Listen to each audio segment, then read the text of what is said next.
Hayatınızın 1/3'ünü geçirdiğiniz yerin en mutlu yeriniz olmasına izin verin. Modoco'da uykunun tasarım halini keşfediyoruz.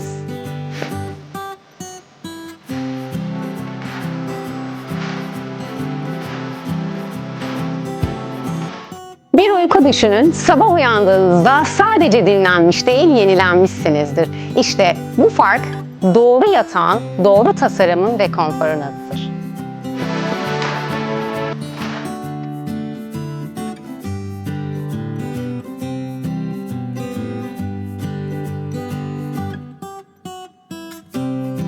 Uyku insanın kendini yeniden başlatma tuşudur ve doğru yatak o tuşa en huzurlu şekilde basmanızı sağlar.